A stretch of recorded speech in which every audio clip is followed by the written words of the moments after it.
Dans cette vidéo, on va regarder le concept du iceberg order ainsi que le spoofing. Alors qu'est-ce que le iceberg order? Eh bien, c'est comme le gros glaçon qu'on a dans la mer. Ça voudrait dire qu'on va être en mesure de voir uniquement la partie qui est au-dessus de l'eau. Donc dans les carnets d'ordre, ça veut dire que au niveau du bid ou au niveau du ask, on va uniquement voir la petite partie émerger de l'iceberg, donc une partie des ordres que un ou plusieurs traders veulent réellement exécuter.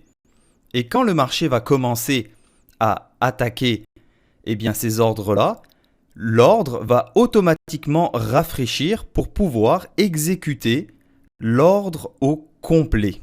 Donc c'est pour ça qu'on appelle un iceberg order. Ça permet aux traders de cacher leur réelle intention. Parce que s'ils mettent directement dans le marché la totalité des ordres, donc ils rendent visible la totalité des ordres, eh bien à ce moment-là, ils vont être sûrs qu'ils ne seront pas exécutés parce que les autres traders vont voir qu'il y a un ordre énorme dans le marché et donc ne vont pas vouloir l'attaquer. Donc s'ils montrent tout de suite leur ordre au complet, eh bien ils ne seront pas exécutés sur leur prix. Alors un iceberg order, ce qu'il faut savoir, c'est que c'est un robot trader qui a été programmé par des traders pour être en mesure de rafraîchir soit le bid, soit le ask à une fréquence ultra rapide. Donc on va regarder ici un exemple d'un iceberg order. Donc ça voudra dire que sur ce niveau de prix à 124, 140, on va voir que peu importe le nombre d'acheteurs qui vont attaquer ce prix-là, eh bien, l'ordre ici va se mettre à rafraîchir. Et ce qui va être intéressant, c'est qu'on va voir que l'ordre va diminuer. Et quand il diminue, eh bien, les acheteurs vont dire « Ah, on est sur le point de clearer ce prix et donc de faire un tick up. » Donc, les acheteurs vont se mettre à attaquer encore plus agressivement pour être capables de faire ce tick up. Mais ils vont s'affronter à un ordre iceberg.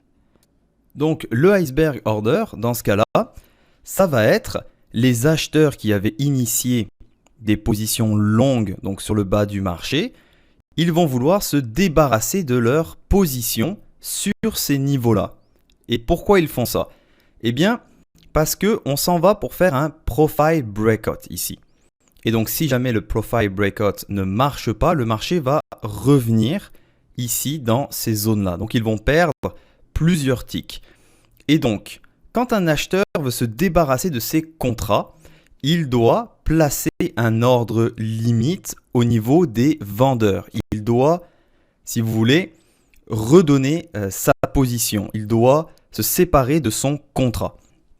Et bien dans ce cas-là, qu'est-ce que le gros acheteur va faire? Là, il a monté sa position.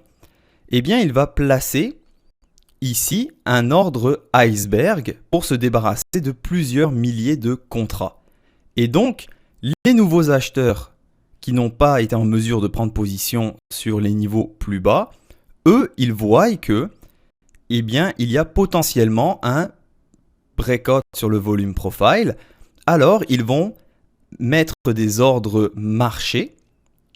Et en cliquant sur les ordres marché, ils vont vouloir faire en sorte que le ask ici tombe à 0. Ici, le ask tombe à 0, ça va monter d'un tick. Donc, les nouveaux acheteurs, il y a de la nouvelle argent qui désirent casser le volume profile. Donc, les acheteurs qui avaient acheté dans les plus bas, ils savent qu'il va y avoir beaucoup d'acheteurs sur ces niveaux qui vont vouloir rentrer dans une position. Donc, pour eux, ça va leur permettre de se débarrasser de leur position, de revendre leur contrat aux acheteurs. Eh bien, c'est ça qui va se passer. Donc les gros acheteurs vont décider de mettre un ordre iceberg sur ces niveaux-là. Donc vous allez voir, il va y avoir beaucoup de contrats qui vont s'imprimer d'un coup.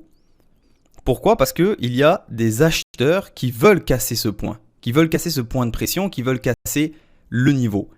Et donc, ils vont se mettre à attaquer le ask ici, et ils vont attaquer un mur en fait. Ils vont tomber sur un mur. Et c'est comme ça que les acheteurs vont se débarrasser de leur position. Donc vous allez voir.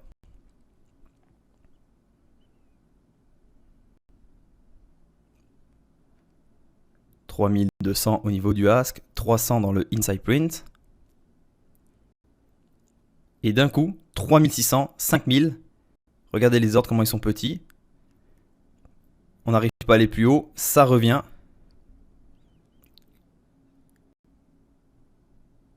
Également beaucoup de contrats qui ont été libérés à un ordre marché. 8000 contrats. Et vous voyez, quand c'est petit ici, c'est pour inciter les acheteurs à attaquer en disant il ne reste plus que 200 ou 300 contrats. On continue à attaquer pour pouvoir faire en sorte que le marché casse. Mais ces petits ordres ici, 180, 300, 400, eh bien, c'est la pointe de l'iceberg qui cache des ordres encore derrière. Donc quand on voit 10 000 comme ça, eh bien, vous êtes sûr quasiment que ce sont des traders qui avaient initié une position longue sur les plus bas, qu'ils se débarrassent de leur contrat du fait que on va avoir beaucoup d'acheteurs dans cette zone-là qui vont essayer de casser le volume profile. Donc c'est plus facile d'exécuter un ordre iceberg sur ce genre de niveau que ici en plein milieu d'une vallée. Et donc en règle générale, quand vous voyez des gros ordres, donc des ordres iceberg comme ceci, eh bien ça va calmer le marché. Parce que les acheteurs ici qui voulaient rentrer sur ces niveaux-là se rendent compte qu'ils affrontent un ordre iceberg et là ils se disent maintenant il n'y a plus beaucoup de personnes qui sont motivées pour pouvoir casser parce qu'on ne sait pas, peut-être qu'il y a encore un autre 10 000 ou 15 000 ordres par derrière. Donc vous voyez, ça fait en sorte que la frénésie haussière s'arrête. Et le trader qui avait initié des positions longues dans les plus bas et qui maintenant se débarrasse de ses positions, eh bien lui il est content parce qu'il est sorti au prix qu'il voulait à 124, 140 de plusieurs milliers de contrats.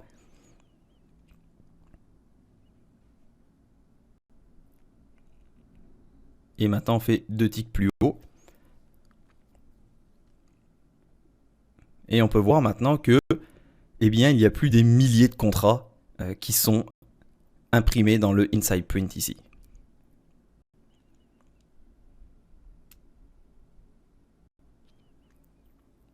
Les ordres qu'on a vus ici, les ordres marchés, c'est également des vendeurs qui voulaient initier la position short, donc ils voulaient que le marché redescende. Quand ils ont vu l'ordre iceberg, ils se sont dit ok, on sort tout de suite parce que le marché peut violemment revenir contre nous et donc nous faire exploser les stops. Donc vous voyez, ces zones-là, il va y avoir 2 gros intervenants. Ça va être les gros traders qui se débarrassent de leur position, mais également les vendeurs, quand ils voient un ordre iceberg, ils se disent si ça casse, nous, on va perdre notre trade. Donc ils vont également se débarrasser de leur position. Donc un ordre iceberg, ça va stopper le marché, soit complètement, soit provisoirement. Et donc il faut toujours comprendre l'intérêt d'un ordre iceberg. Dans ce cas-là, on voit que ce sont les acheteurs qui se sont débarrassés de leur position. Dans cet exemple, on va regarder un ordre iceberg qui a eu lieu sur le ZN et sur le ZF. Donc le marché fait un breakout, casse ses plus bas. Et on va voir que les acheteurs disent non, ça n'ira pas plus bas et se mettent à attaquer de façon ultra agressive les vendeurs. Donc regardez ici, 4000.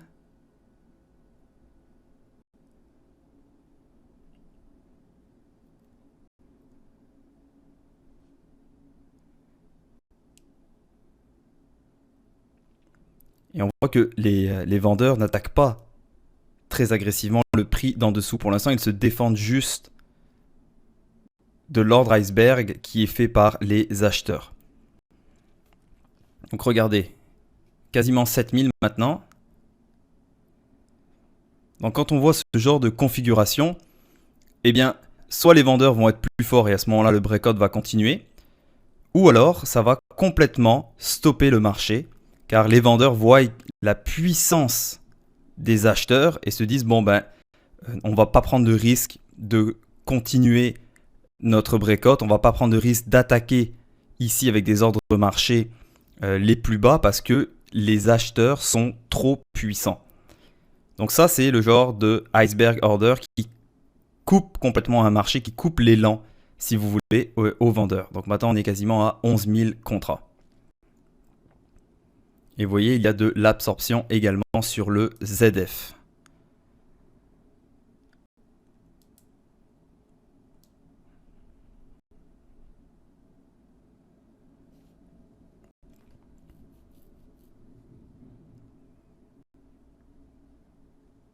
Donc, encore une fois, les vendeurs qui avaient initié des positions sur ces niveaux, eh bien quand ils arrivent sur les plus bas et qu'ils se rendent compte que les vendeurs n'arriveront pas à continuer, eh bien ils vont également se débarrasser de leur position. Donc quand un vendeur se débarrasse de sa position, eh bien il doit passer du côté acheteur ici. Donc il va soit mettre des ordres limites, ou alors il va sortir de son trade avec un ordre marché. Donc l'ordre iceberg maintenant qui est à 11 000, eh bien c'est des acheteurs qui veulent arrêter le marché et prendre position sur les plus bas, mais c'est également des vendeurs qui se débarrassent de leur position.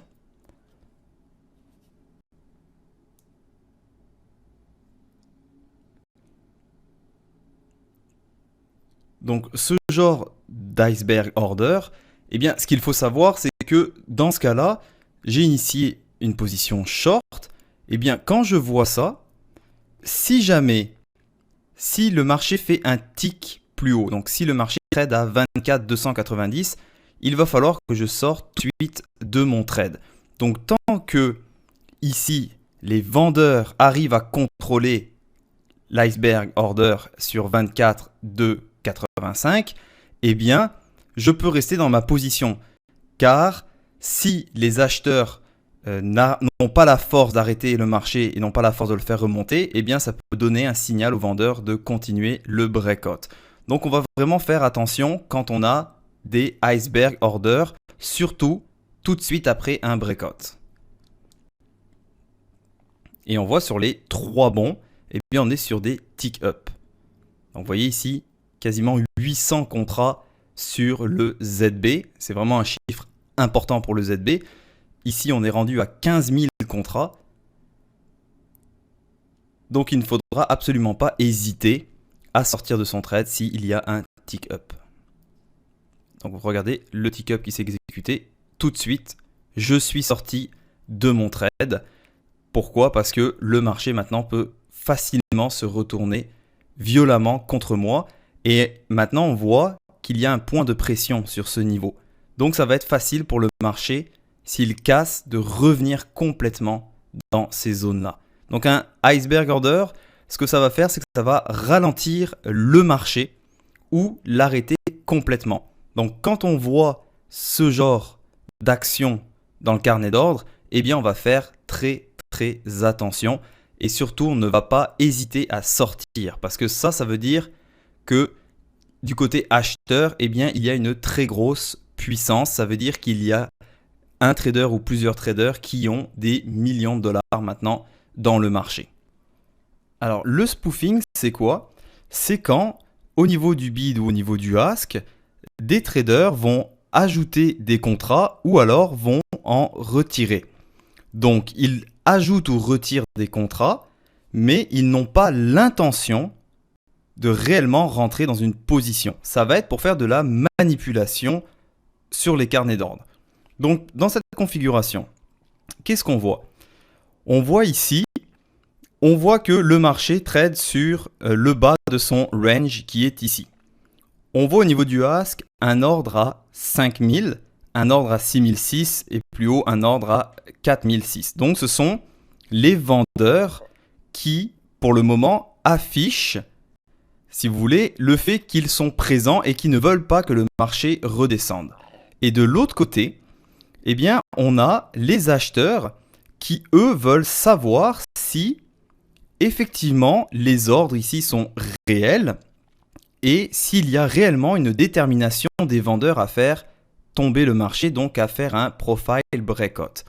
Donc, quand on voit ici les chiffres qui diminuent au bid, eh bien, c'est les bids, donc les acheteurs, qui vont retirer leurs ordres pour voir si les vendeurs se mettent à attaquer de façon agressive. Si les vendeurs se mettent à attaquer ces petits ordres ici, eh bien les acheteurs vont savoir qu'il y a réellement une volonté de la part des vendeurs à faire casser le marché.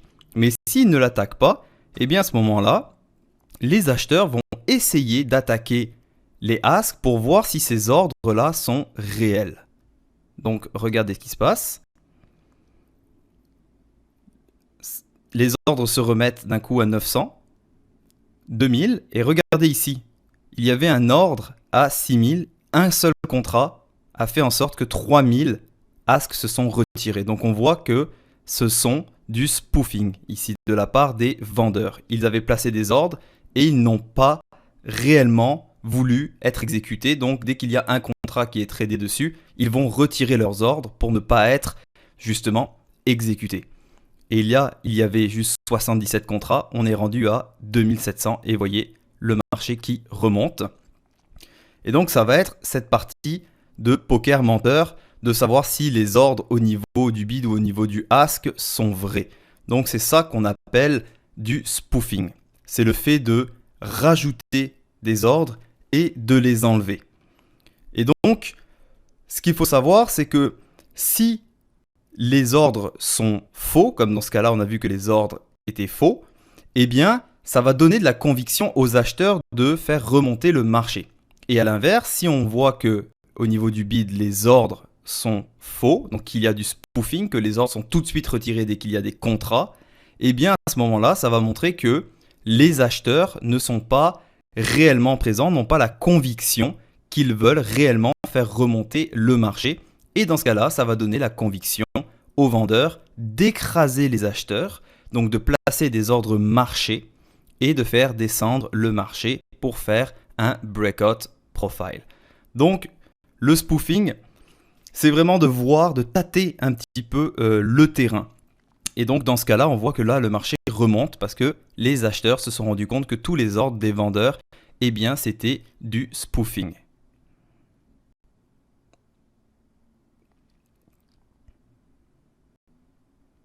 Donc, on voit maintenant les vendeurs là qui n'attaquent plus de façon agressive les acheteurs. Et les acheteurs, eux, attendent de voir comment réagissent les asks. Donc, si ici, ça se met soit à grossir, eh bien, ils vont tester. Si ça se met à complètement réduire, eh bien, ils vont attaquer pour être en mesure de faire un tick up.